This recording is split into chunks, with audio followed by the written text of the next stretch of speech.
Howdy again everyone. So, about 6 days ago, a giant package arrived in my new lens testing laboratory, the new Sigma 60-600mm f4.5 to 6.3 DG-DN-OS, on loan to me for a week. Sigma asked if I'd be able to get a review together in time for its launch today. Heck yeah!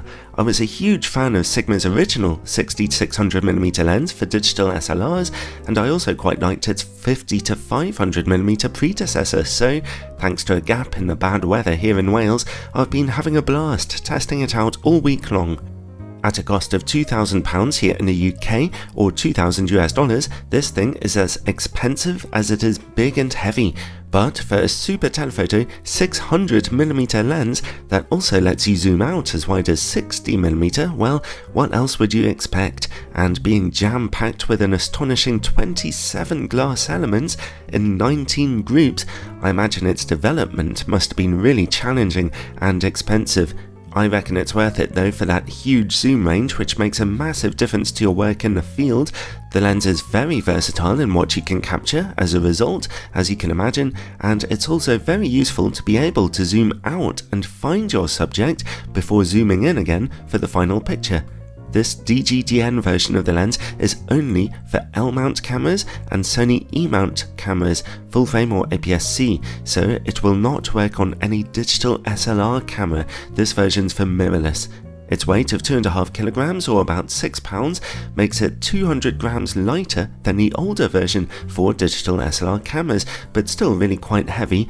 I had no problems hand-holding this thing for stills photography, but shooting handheld video was rather hard work.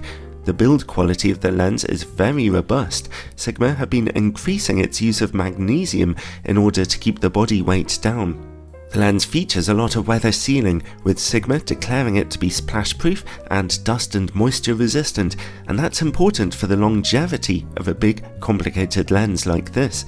There are plenty of controls on the side of the lens, which are customizable if you own the Sigma USB dock. They control autofocus and image stabilization, a feature which is vital on any lens with such a long reach. Here is some footage at 600mm with the stabilization turned off, and now turned on to mode 1. Sigma have worked hard to improve it on this newer version of the lens, and it is holding your image impressively still here. Very, very useful. Stabilization mode 2 is for if you're panning on a tripod. The metallic tripod mount comes with a magnesium alloy tripod socket as standard. Other sockets, sold separately, can also be fitted. The tripod mount turns around with gentle clicks every 90 degrees. Then comes a broad rubberized focus ring, which turns very smoothly and works very responsively with the focus motor. Some good news is that the lens controls focus breathing very well, with your image neither zooming in nor out as you change focus. Another upgrade for this mirrorless version of the lens comes in a new autofocus motor, which works very quickly and completely silently. If you shoot in continuous autofocus mode, then it works almost instantaneously. On this pre-production lens, the autofocus was a little inaccurate sometimes, but Sigma did warn me of that beforehand and reassured me that the consistency will be fixed in time for the full production model. The lens's zoom ring is broad and rubberized, and it turns quite evenly but also pretty heavily. Usefully, it can be locked into a number of positions on the barrel, wherever you see the white dots there.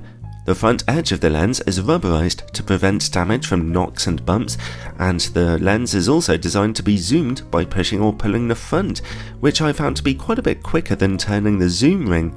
The lens comes with one of Sigma's excellent carry bags.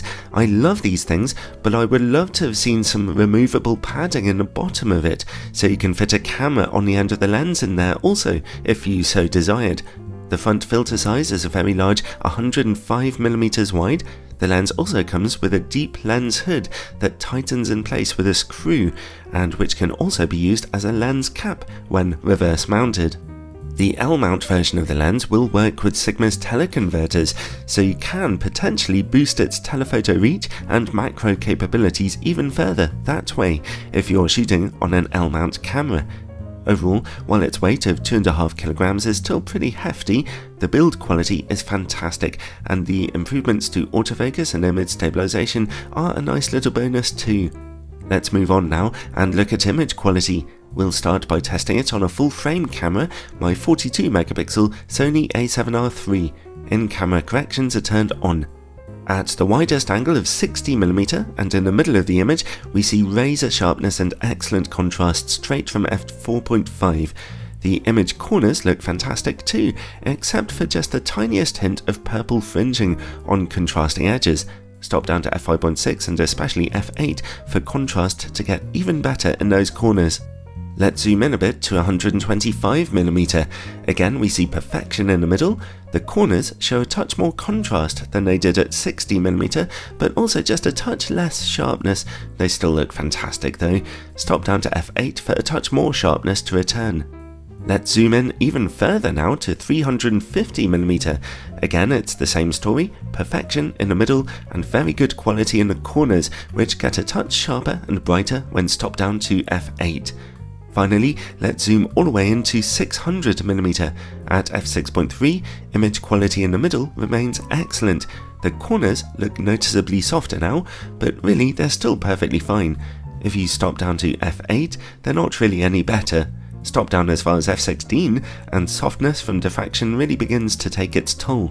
Still though, overall it's a brilliant performance here, especially when you consider this lens's very long zoom range. It's great to have a lens whose sharpness you can depend upon no matter where you're shooting in its zoom range.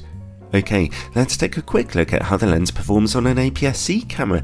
If you want to get even more reach out of it, I'll be testing it here on my little 24 megapixel A5100. At 60mm, the lens is sharp but not razor sharp in the middle of its images. The corner image quality looks just as good though, even at f4.5. Stopping down to f5.6 has no real effect, but stopping down to f8 removes the slight purple fringing that we saw wide open. Let's check out the middle of the zoom range at 300mm. Again, image quality looks excellent in the middle. The corners look good at f5.6, but stop down to f8 for just a little improvement. Finally, at 600mm, the APS-C image quality looks just good in the middle of the image at f6.3, quite sharp, but contrast is a little low. The corners still look alright though.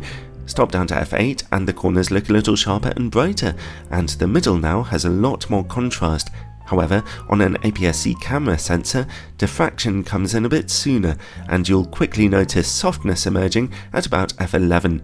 So, the lens isn't quite as impressive on an APS-C camera, but that's still a very good performance overall.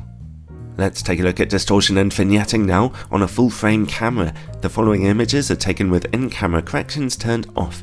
The lens suffers from a little pincushion distortion throughout the entire zoom range. Also, at its brightest apertures, vignetting is a little heavy with noticeably dark corners.